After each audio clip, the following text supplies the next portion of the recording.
By telling yourself that this situation shouldn't be happening, or labeling it as bad or wrong, or labeling someone in your family as bad or wrong, you're missing out on understanding the root issue that's occurring. The smokescreen of avoidance or reaction will never lead to long-term relief from discomfort and distress. Welcome to the Blended Family Breakthrough Podcast. We're your hosts, Mike and Kim. We believe in a world where blended families can experience a future full of hope, connection, and peace. That's why we offer tools, strategies, and guidance that move you from a place of confusion and conflict to experiencing a life of confidence and connection. We're so glad you're joining us for authentic and sometimes comical conversations as we cover everything from romance to parenting, and yes, even dealing with that difficult ex. So if you're ready to experience breakthrough in your blended family, you're in the right place. Let's dive in. Well, hey there, welcome, and thank you so much for joining us. Hey, while you're hanging out with us today, could I invite you to take a moment to follow us over on Facebook or Instagram? Just search for Blended Family Breakthrough, and when you do, you'll be sure not to miss anything that's happening or upcoming opportunities. Right. So be sure to follow us, and we'll look forward to connecting with you over on social.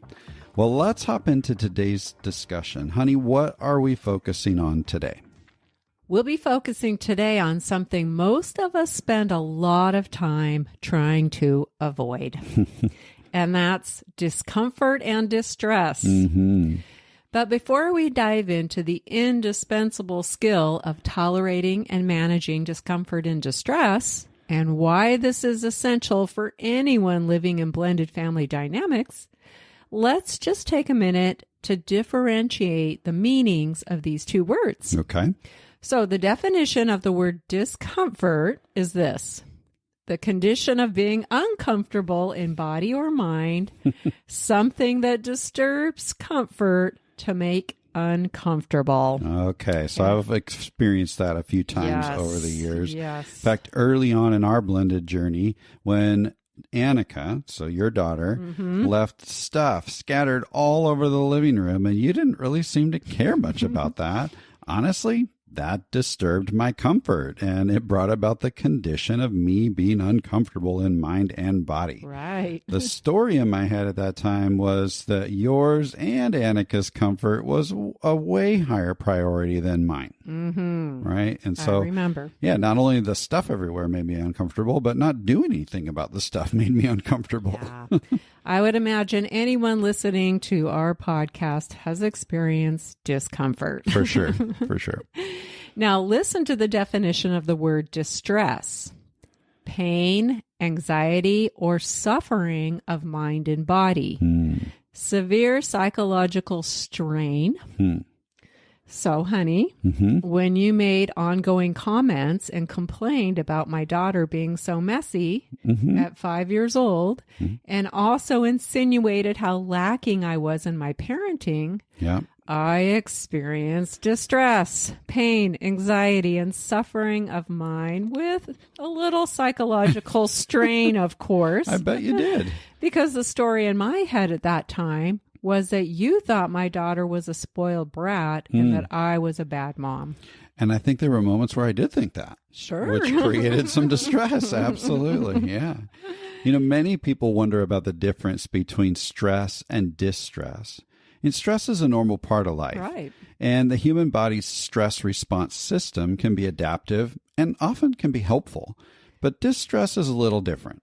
It occurs when you're exposed to stress that's severe, prolonged, or both.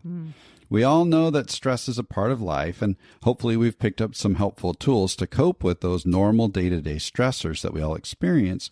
But today we're talking about distress, which is kind of like ongoing stress. Right. And we could possibly record a 5-hour episode.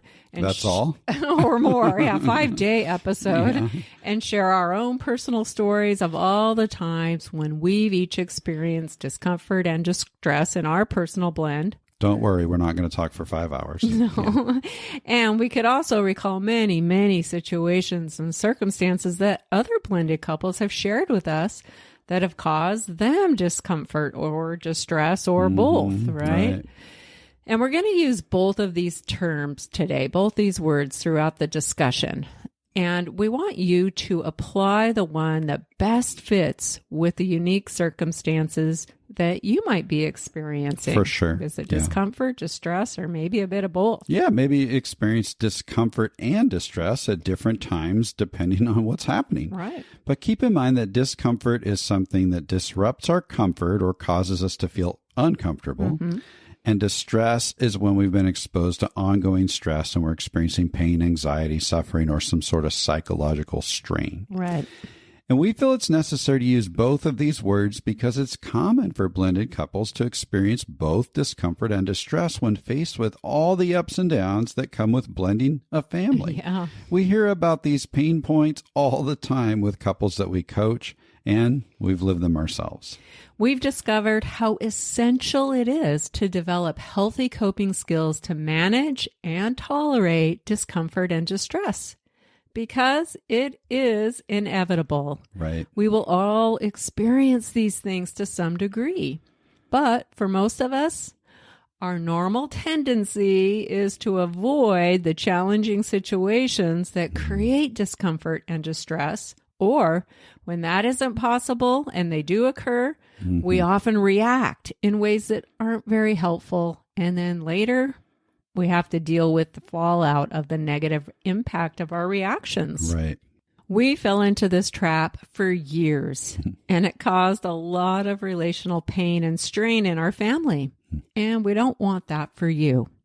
So we hope that you'll hang in there with us today, even though we're talking about some things that are hard, because we're sharing something that we found to be an essential skill for not just us, but every blended couple we've ever met. For sure.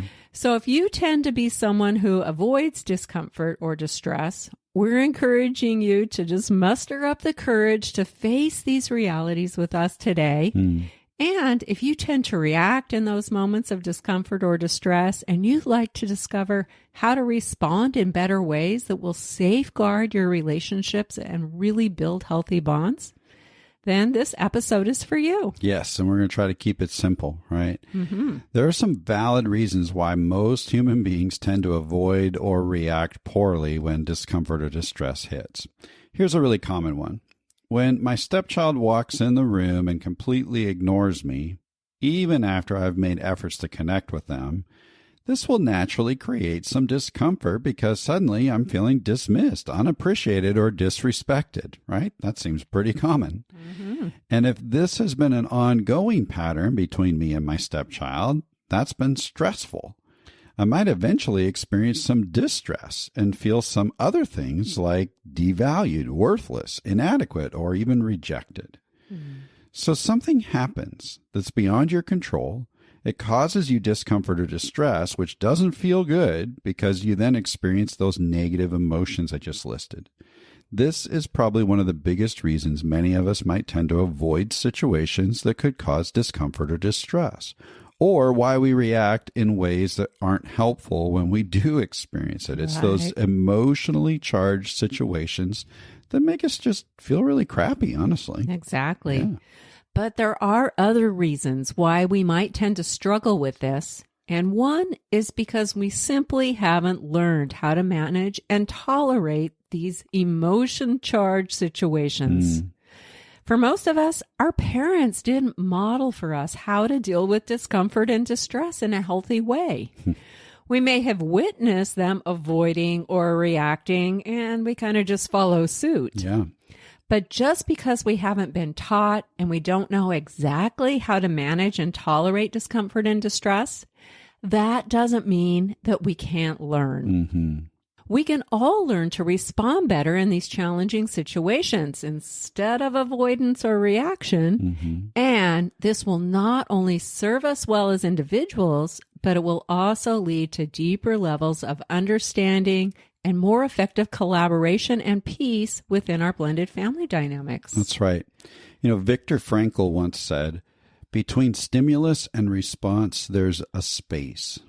In that space is our power to choose our response. And in our response lies our growth and freedom. I love that. Now, that's the goal, to move toward growth and freedom in the midst of our discomfort and distress by managing that space between the stimulus, what happened, whatever we experienced, and our response to that experience. But to get there, we've got to tap into a superpower that every one of us has, and that superpower is choice. Absolutely, because pain is inevitable. It's part of life and it's part of blending. But in the moments of discomfort or distress, when you naturally experience overwhelming emotions, whether you realize it or not, you are at a decision-making point, and you get to choose how you'll manage yourself. Right.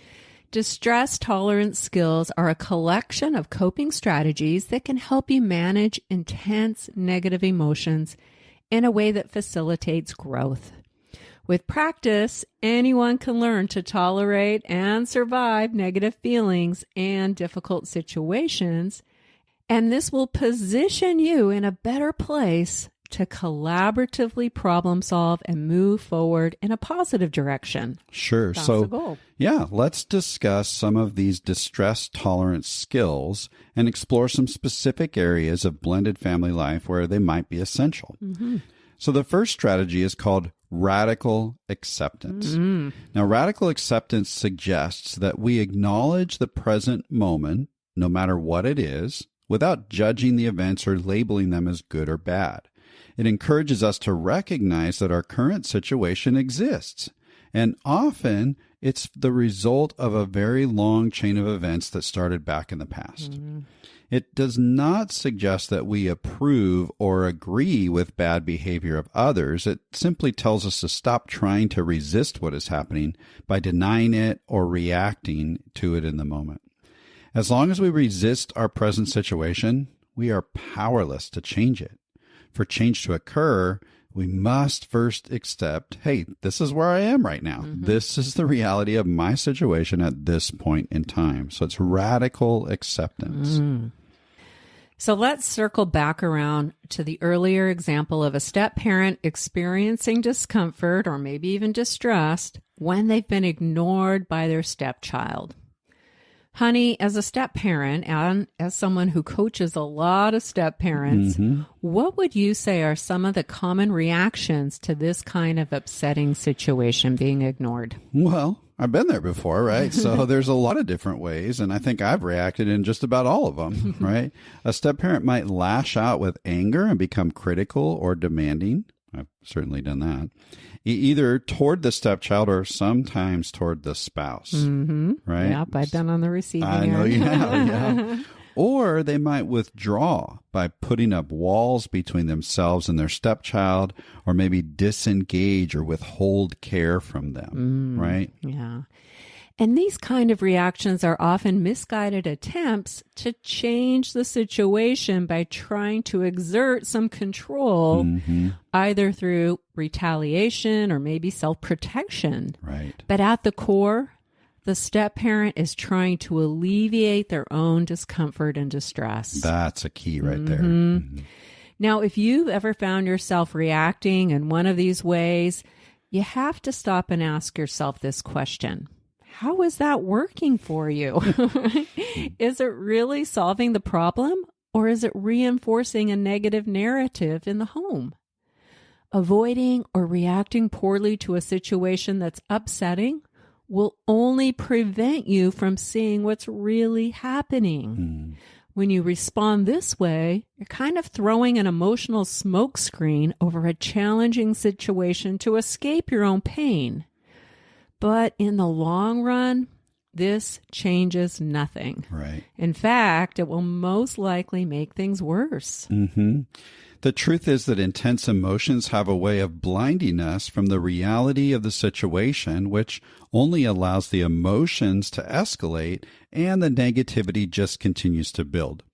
By telling yourself that this situation shouldn't be happening, or labeling it as bad or wrong, or labeling someone in your family as bad or wrong, you're missing out on understanding the root issue that's occurring. So radically accepting reality is the first step to understanding. The smokescreen of avoidance or reaction will never lead to long-term relief from discomfort and distress, but true understanding of the root issue can get you there if you're willing to manage your emotions, tolerate your discomfort, and face your reality through radical acceptance. Oh, I love that. I like to say, it is what it is, which sounds overly simplistic and maybe even a bit condescending. But until we're willing to immerse ourselves in the reality of what is, we'll never have the capacity to move forward to experience something different. So step one is radical acceptance, which will help us move away from avoidance and unhealthy reactions. Now, step one sets the stage for us to move on to step two, which is to seek understanding and growth. We want to be clear here. Acceptance of negative situations is not the same thing as approving of the situation. But as long as we exert our own will by resisting a reality that we don't want, we will stay stuck in that painful reality. So instead of staying locked into willfulness, we want to start practicing willingness instead. Yes. To set ourselves up for success with step two and truly seek understanding and experience growth, we'll need to move from willfulness to willingness. Let's talk about that for a minute. When I looked up synonyms for the word willfulness, I found things like obstinate, hard-headed, self-will, intolerant, tenacity. Oh, so it had my name there. Had your picture too. Oh, yeah. The trait of willfulness can be a strength in many areas of life, but when it comes to understanding the perspectives of others, willfulness does not serve us well, and it will hinder us from seeking understanding. Sure. We've coached people who've had inflexible, rigid mindsets, and they just wanted what they wanted. They had a hard time getting past their own pain and empathizing with the experience of others in their family. They were unwilling to seek understanding around the root issues that might be going on, and they refused to put in the effort to really grow. Right. And sadly, this mindset only led to ongoing pain and dysfunction in their family. Yeah, they had a hard time breaking out of that. Yeah. Now, conversely, synonyms for the word willingness are things like eagerness, enthusiasm, and readiness. We've worked with lots of couples who've had a willing mindset. They're open to learning and willing to put their own wants aside in order to put themselves in their family members' shoes and start to gain some new understanding and critical insight. Now, they still don't like the situation or approve of what's happening. They have to experience some of that discomfort and that distress and radically accept that. But they're able to embrace a broader perspective beyond their own pain and seek true understanding to empathize with the experience of others so that they can discover the root of the issue going on around them and take healthy steps toward growth. Yeah.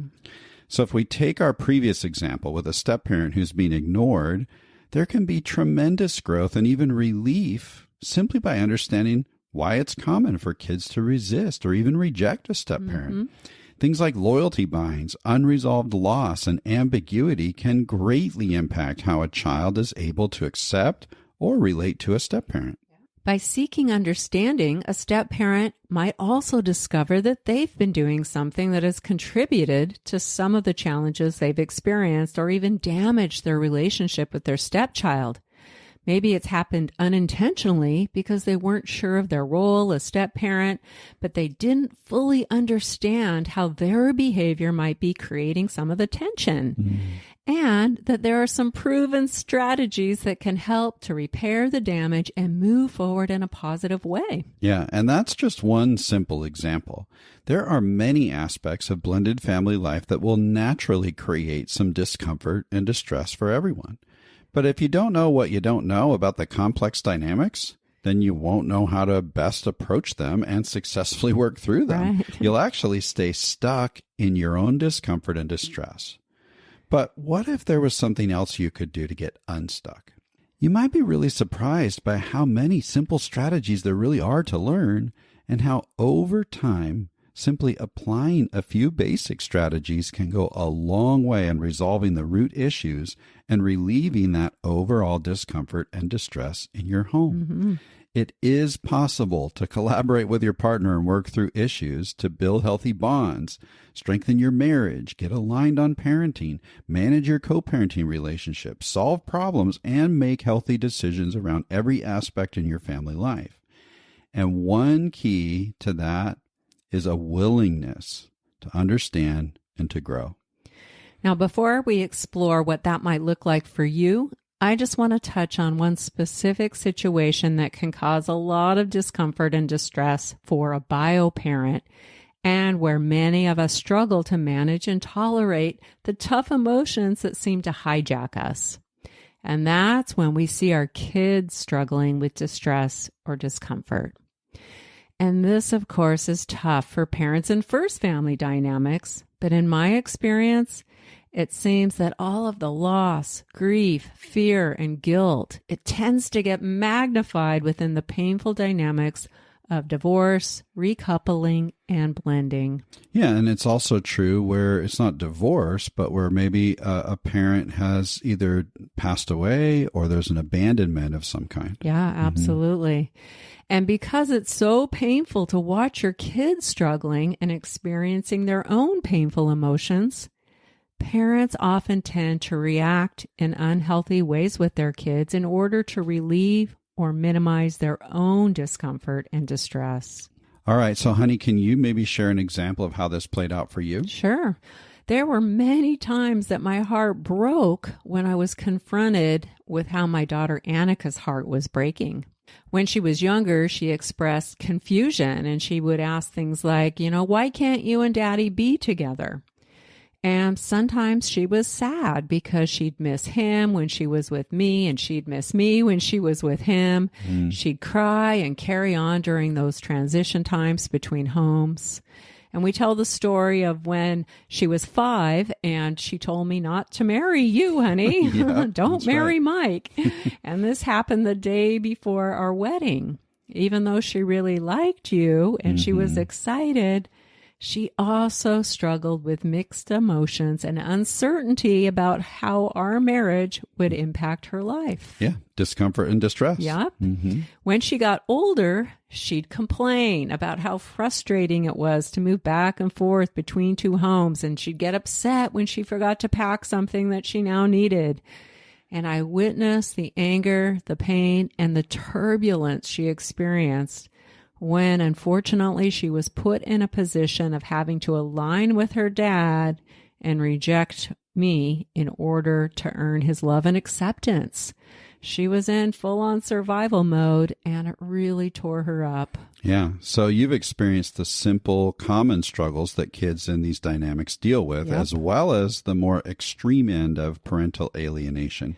And I know how difficult this journey has been for you, honey. Yeah, and those are just a few examples. I could go on and on. And you've also had a front row seat, honey, to some of the not so great reactions and decisions I've made when Annika was experiencing discomfort or distress because I was desperately trying to minimize my own discomfort and distress. Right. Looking back, I know that you did your best to manage and tolerate those things. I tried. But you were often so overwhelmed by painful emotions as well as Annika's behavior. And because it's natural for kids that are hurting to act out, that was just a normal thing, but it's really hard to deal with. Tough. And early on, you fell into those things that we've already discussed. Sometimes you would avoid or even go into denial.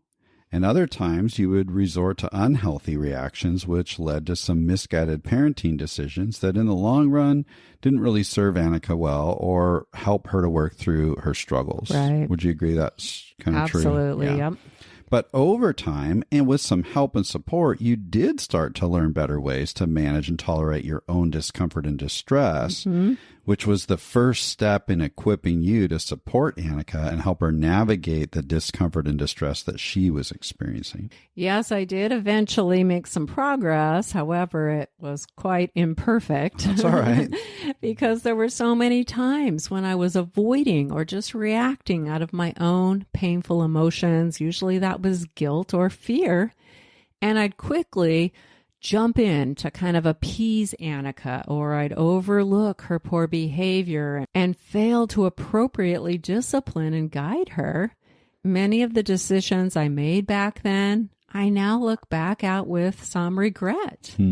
Because in hindsight, I clearly see how my avoidance and unhealthy reactions were just not good or helpful in the long run for any of us. Yeah. You mentioned I did have a front row seat. And often when I watched this dynamic play out between you and Annika, it caused me to experience discomfort and distress. Oh, yeah. Especially when you'd back down with following through on some agreements that you and I had made and some expectations we were going to set with Annika. And this is what happened on that infamous camping trip that we've shared previously on the podcast. And then my reaction kicked in and I got angry as you kind of avoided addressing Annika's avoidance of the phone limits that we'd set, and then round and round we'd go. Yeah, certainly the camping trip, but that was really the straw that broke the camel's back. True. I'd been struggling with this dynamic for years, and I wish that I would have handled this dynamic differently. Instead of frantically jumping in and trying to relieve Annika of her discomfort and distress, and in turn attempting to relieve my own, in the big picture, my approach was keeping both of us stuck in discomfort and pain, even as we experienced a little bit of short-term relief, right? Yeah, absolutely. So, honey, could you share how you were able to break free from this dynamic and move forward to eventually handle things differently? Even in those challenging moments when Annika experienced discomfort and distress. Right. And then that triggered discomfort and distress in you. What practical steps did you start to take? Sure. Like I said before, this was a process of learning healthier ways to manage this dynamic, and it was a journey of discovery that was incremental. One thing that was very helpful was counseling, because I needed to process my guilt and fear from a realistic and healthy perspective. Otherwise, I was just going to continue to get hijacked by my own painful emotions. Along with that, I learned a step-by-step process to regulate my own emotions right there in that difficult moment when I experienced discomfort and distress. Yeah, I think you shared quite a bit about how you learned to do that in your recent Mother's Day episode, number 184, called The Heart of Motherhood, Navigating Messy Moments with Empathy and Love. Right. And that's one thing that's really helped you to get out from under your own discomfort and distress so that you can show up well and be a positive influence with our kids in their discomfort and distress. And I've learned that too. Yeah. That's right. We both learned that. And I've been practicing that particular skill for a while now, and it is a game changer. And I'd say the same about another skill I learned back when Annika was really young, and that's the skill of becoming an emotion coaching parent. Instead of going into fix-it mode or appeasing my daughter in her moments of discomfort and distress, or attempting to distract or convince her to feel something other than what she was really feeling, I learned to come alongside her and help her to identify and process through her tough emotions and walk her through an effective problem-solving process as well. By following the 5 steps of emotion coaching, I was able to approach Annika's discomfort and distress from a healthy place, which ultimately and appropriately helped to relieve it. Over time, this also helped to minimize my own discomfort and distress as I gained confidence in my parenting. Yeah, you really became a confident parent through that. You know, any parent can learn this important skill Kim's talking about, which we learned from John Gottman's book, Raising an Emotionally Intelligent Child. And we share the 5 steps of emotion coaching back in episode 168, actionable steps for helping kids navigate through difficult emotions and problem solve. So you might want to go check that out. And honey, you took another step that helped you to gain confidence in parenting Annika as well.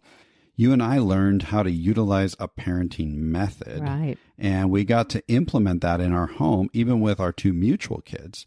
But because you're Annika's biological parent, share how that was really impactful in that unique dynamic. Absolutely. I definitely lean towards permissive parenting. And the reality was I didn't have much parental authority with Annika. And that wasn't a healthy place for any of us to be. Sure. But I also didn't have solid parenting skills or much confidence around how to move from permissive to authoritative, which is the healthiest parenting style. And so I needed some help. And I really liked the Love and Logic parenting method because it's both loving and firm, which is in line with the authoritative style. So, honey, I'd say this was a game changer for you, but it was a game changer for us because it worked to bridge this kind of oppositional gap that you and I had as you were the bio parent, kind of leaning toward the permissive style that you were talking about a little while ago. And then me as the step parent leaning toward the authoritarian style, which, by the way, I know that sounds really similar to authoritative, but it is radically different. Mm-hmm. And when we started learning a solid parenting method together that we could both embrace and follow, as imperfectly as we did it, right. that so helped us to build a healthier parenting partnership. Yeah, I agree with that. And if you want to learn more about parenting styles and the importance of building your parenting partnership, we'll put links to a few episodes that'll help you gain understanding and experience growth around that. Just check those out in the show notes. Mm-hmm. What I've learned over the years is that imperfect, incremental, sometimes awkward and shaky progress is real progress. That's right. And as I continue to learn new skills and practice them, over time, I gain confidence and proficiency. And now I know that I don't have to avoid or react poorly when I experience discomfort or distress, or when my kids do. Right. I can use the skills I've learned and respond in a better way. And you can too. That's right. So once you've radically embraced reality and you've moved from willfulness to willingness, and you're ready to seek new understanding and growth, then it's time to utilize your superpower of choice. You can set a course forward and then follow it. I love this quote. In any given moment, we have two options: a step forward into growth or a step back into safety. When discomfort and distress hits, avoidance and reaction might feel safe because it's all you've known to do. But safety will actually keep you from discovering the things you don't know, the things you really need to know in order to get to the root of the issue. Today, we encourage you to take a positive step forward by asking yourself a really simple question. What's one thing that I can do to seek understanding and growth? The reality is you don't have to stay stuck in whatever challenge you might be experiencing that's causing you discomfort and distress. You can choose to move away from what you think is safe and choose to try something new, something better for yourself and for your family. Maybe you realize that it's time to reach out for some practical support with a coach or a counselor. Or maybe there's a book about blended family dynamics that you're ready to dive into. Or it could be that your next step is to devote some quality time to listening to our podcast so that you can go deeper and gain new understanding, or maybe even join our blended community and get the support and education you need. Any of these next steps will ultimately lead to greater understanding and new growth. So we just encourage you today to be willing to take a next step. That's right. And to help you out, we've put a link in the show notes to our Blended Family Breakthrough Quiz that's really easy to use. By just answering a few questions about the challenges that you're currently experiencing, we'll send you a personalized playlist of the episodes that are going to help you right now in your current struggle so that you can be empowered with some deeper understanding and some new growth opportunities. And you might also consider scheduling a free coaching call with us, or just check out our amazing community, Blending Together, that's full of other blended couples that are focused on understanding and growth as well. So there's some links in the show notes to help you do all of that. And if you're planning to blend in the near future, or maybe you've recently moved everyone under the same roof, you might want to find out more about our Becoming Blended coaching program, which will help you set up for a smooth blend and give your family the opportunity to experience the best possible outcomes and avoid those easy wrong turns that you might not even be aware of yet. Right. Whatever it might be, choose a next step forward and then follow through. Right. Get some good momentum going and be committed and consistent. We'd love to connect with you and support you in any way we can. So let's switch gears a bit. We've been encouraging you to take steps forward, steps that you can choose and you're in control of, to embrace reality, seek understanding, and move towards growth in your challenging circumstances so that you can take action steps that will eventually help in reducing the discomfort and distress that you're experiencing. This is something we help couples successfully accomplish all the time. But we're also well aware of the complicated and common dynamics of blending that are beyond our control.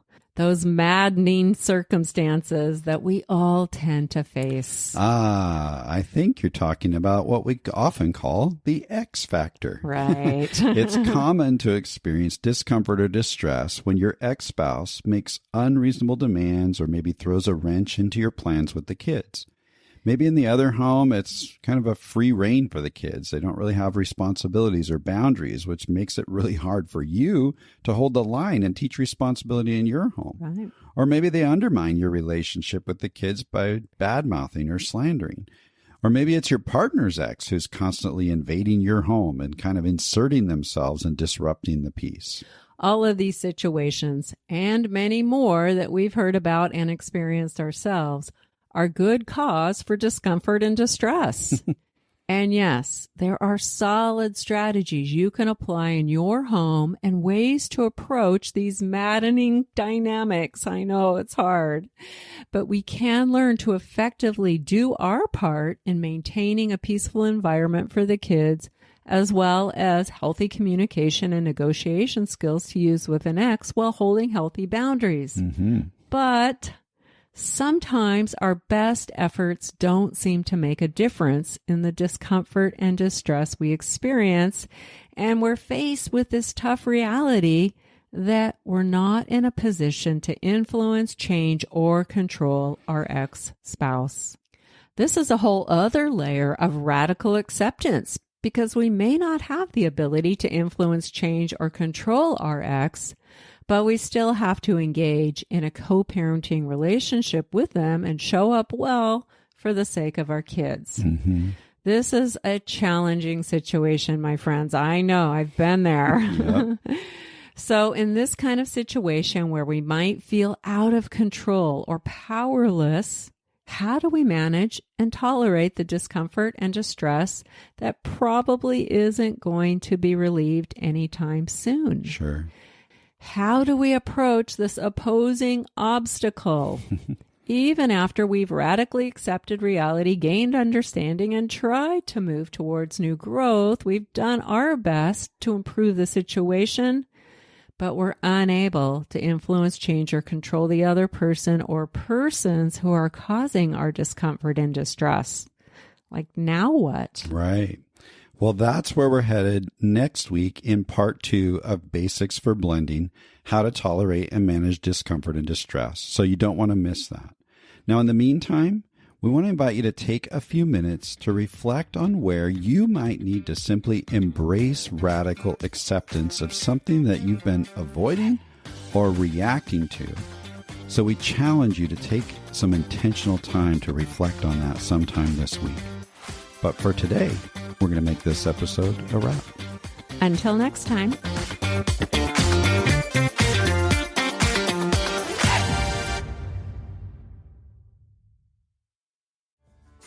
Does it ever feel like people just don't get how tough it is to blend a family? What if you could experience a community that's all about healthy support, guidance, and practical strategies that help you thrive in your blended family? Well, now you can. Blending Together is a supportive community for blended family couples just like you. We've educated and supported hundreds of couples navigating the unique challenges of blended family life. Now we're inviting you to join our community and experience the transformation that awaits you. Blending Together is not just another community. It's a place where you'll find practical, real-life strategies for building unity as a couple, creating more connection as a family, experiencing partnership in parenting, and even dealing with that difficult ex. Blending Together is a safe, growth-focused space where you'll get to connect with us and maybe more importantly, with other blended family couples who truly understand what you're going through. Along the way, you'll discover practical tools, guidance, and hope that empower you to find a future full of confidence and connection. When you join Blending Together, you'll gain access to a variety of resources like our private Facebook group and online learning platform, monthly coaching meetings, monthly Q&As, and you'll even get to vote on the content for our monthly workshops. Blending a family can often leave couples feeling alone or isolated, and quality support can sometimes be expensive and hard to find. That's why we're offering you access to all of this at a super low monthly rate, because every blended family deserves the opportunity to thrive regardless of their budget. So scroll all the way to the bottom of the show notes and click the link to join us in the Blending Together community and meet other couples just like you in our upcoming community meeting. Plus, when you join before the end of the month, you'll gain access to our brand new bonus mini course that will help you make quick headway. Hey, thanks so much for joining us today. We can't wait to meet you inside Blending Together. Just click the link all the way at the bottom of the show notes to get started. We'll see you there.